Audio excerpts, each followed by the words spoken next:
Imagine having everything you could ever want. The finest clothes, delicious food, a beautiful palace to live in, and people to take care of your every need. Now imagine giving it all up, walking away from it forever, in the middle of the night, barefoot. Why would anyone do that? This is the story of a prince who had absolutely everything, yet discovered that the most valuable treasures in life couldn't be found inside palace walls. It's about a boy who was never allowed to see anyone old, sick, or sad, and what happened when he finally discovered the truth about the world. Get ready to journey with Siddhartha, the prince who abandoned his crown to search for something far more precious than gold. A search that would change the world forever. In the grand kingdom of Kapilavastu, where golden palaces touched the sky and lush fields stretched beyond sight, a prophecy was whispered among the wise. A child was about to be born, destined to change the world forever. Under the canopy of 1,000 stars, Queen Maya brought forth her son, a prince unlike any other. The moment he entered the world, the heavens seemed to celebrate his arrival. King Suddhodana gazed at his newborn son with overwhelming love. Yet, in the quiet corners of the palace, whispers of prophecy lingered. The royal sages spoke of two paths. Your son will either command kingdoms or abandon them in pursuit of truth.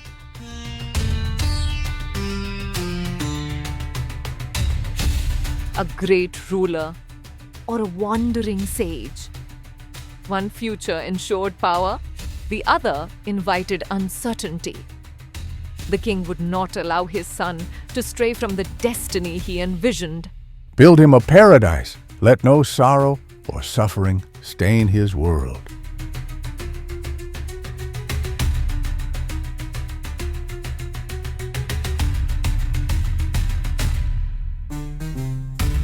And so, the king devised a grand plan. He built a world where sorrow could never touch Siddhartha, where beauty masked all suffering, where only joy existed.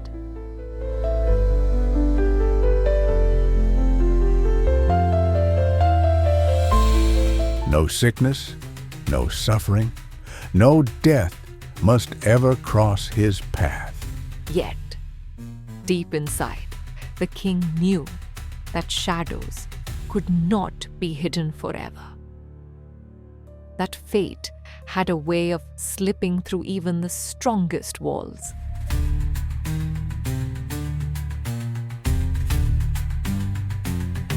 For many years, King Suddhodana's grand design worked flawlessly.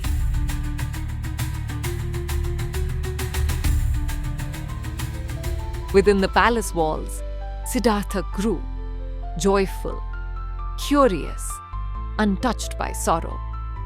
He believed the world outside was as beautiful, as perfect, as his own paradise.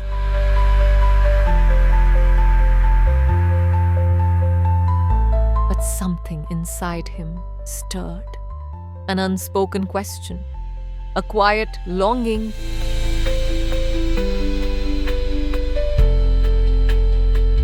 What lay beyond these walls? No longer could he ignore it. The whisper of the unknown. So, one day, with his trusted charioteer by his side, Siddhartha made his choice.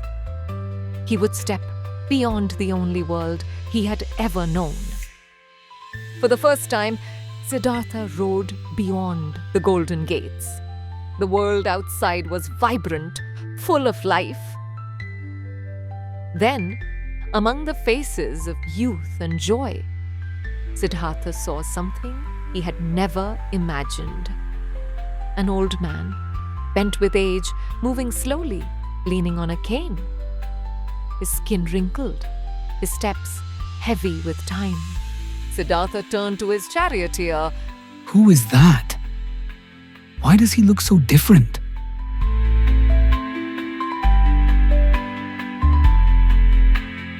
That is an old man, my prince. Everyone grows old eventually.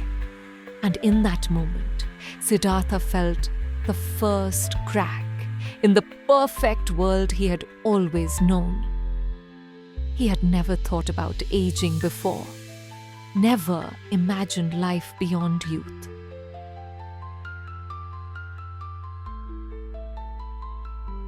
On another day, Siddhartha took another journey beyond the palace gates. But this time, what Siddhartha saw would shake his world even more.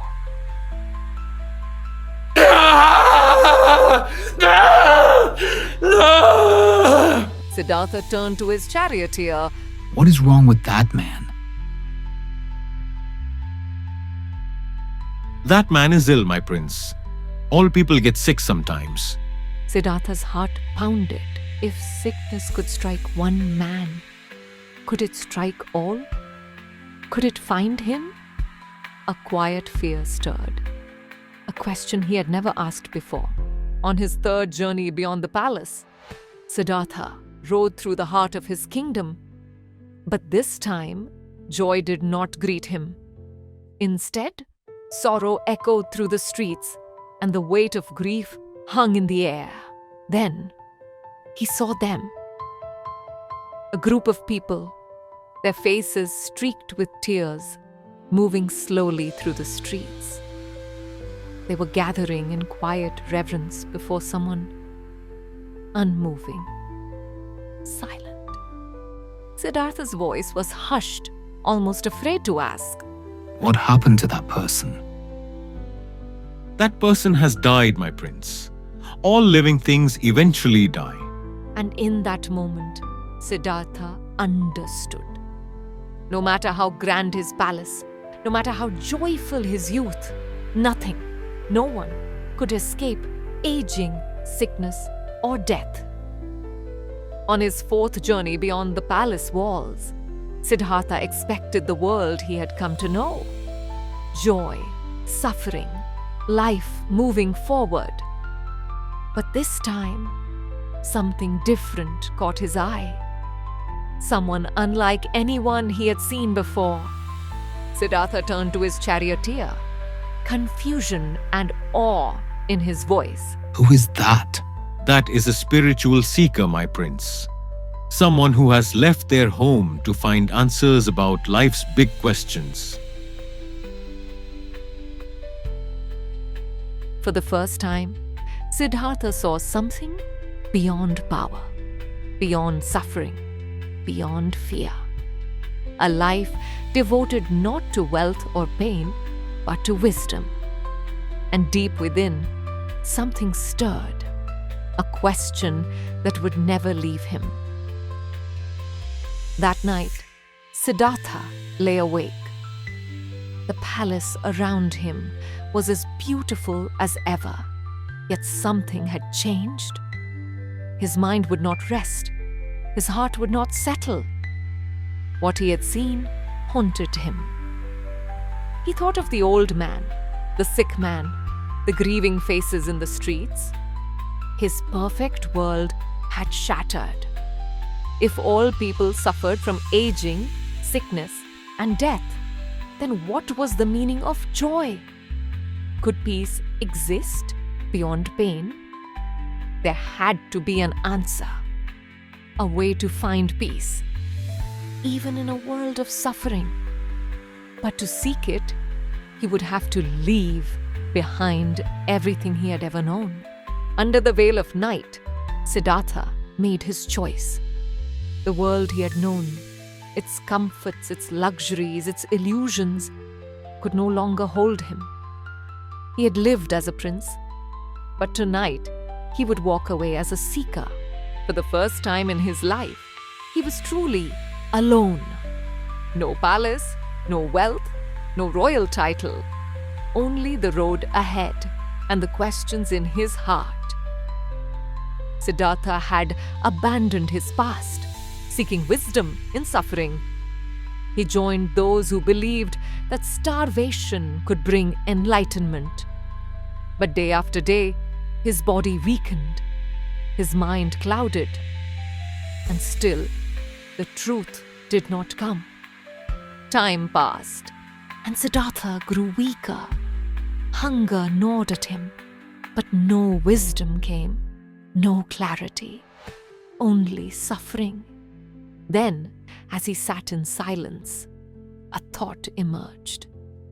Was this truly the path? Was suffering the way to understanding? Was pain the key to peace? No, this could not be right. Siddhartha had suffered enough. He knew now. If he was to understand life, he had to choose balance, not extremes. So Siddhartha sat beneath a great tree, the Bodhi Tree, and made a vow. I will not rise until I understand the truth of suffering.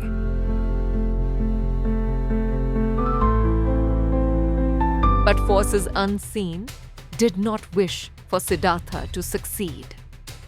A shadow rose from the depths, swirling like smoke. Mara, the great tempter, arrived. You will fail. You will starve. You will be forgotten. Mara was sending illusions meant to break Siddhartha's resolve.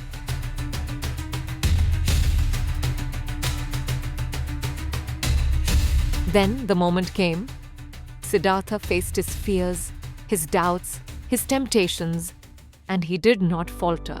As the last hours of Siddhartha's meditation unfolded, the world around him was silent, expectant, as if holding its breath. In that moment, Siddhartha saw clearly. Life is never still. It moves, it shifts, like the wind through the trees, like the river that never pauses. Suffering was not caused by life itself, but by the desire to hold on to what must always change. And so, Siddhartha became the Buddha, the awakened one. The Buddha did not stay beneath the Bodhi tree. His wisdom was not meant for him alone. And so he walked through forests, through mountains, through villages, carrying only truth, compassion, and the desire to share peace. He spoke to those who wished to listen. He shared a simple truth that kindness, wisdom, and understanding were the keys to peace. For all people, for all lives, he healed the wounded, embraced the suffering, and reminded the world that all beings deserved love. Thousands of years have passed, yet his wisdom remains. A prince gave up a kingdom, but gained something far greater. And through every act of compassion, every moment of understanding, his journey lives on. So, what can we learn from Siddhartha's journey? The Buddha discovered something important that's still true today. Having lots of stuff doesn't automatically make us happy. Even though we have smartphones, video games, and all kinds of amazing things that Siddhartha never imagined, people still sometimes feel unhappy or worried. Buddha taught us that true happiness comes from inside us, from being kind to others, understanding that everything changes, and not always chasing after the next exciting thing. When we're always wanting more and more, we often miss the wonderful things we already have. In our busy world, where everyone is always rushing and looking at screens, Buddha's teachings remind us to slow down, to notice the beauty around us, like a butterfly's wings or a friend's smile, to be present in the moment instead of always thinking about what's next. And most importantly, Buddha showed us that we all have the power to make a difference.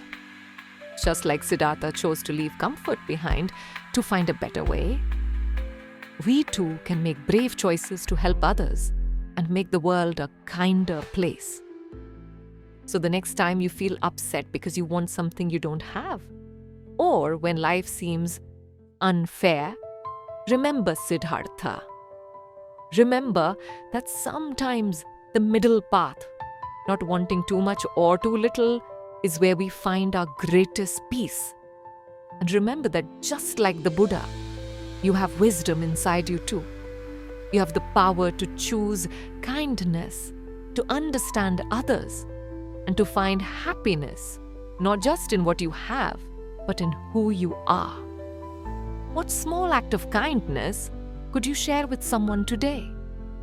And that brings us to the end of our story about Siddhartha Gautama, the prince who became the Buddha. I hope his journey of discovery has given you something to think about in your own life. If you found this story inspiring, be sure to check out our other videos and share your thoughts in the comments below. What part of the Buddha story resonated with you the most? Did it make you think differently about what truly matters in life? Don't forget to hit that subscribe button to join us for more meaningful stories that have stood the test of time. Ring that notification bell too, so you never miss our next adventure into ancient wisdom for modern times. Until next time, may you find your own middle path to happiness.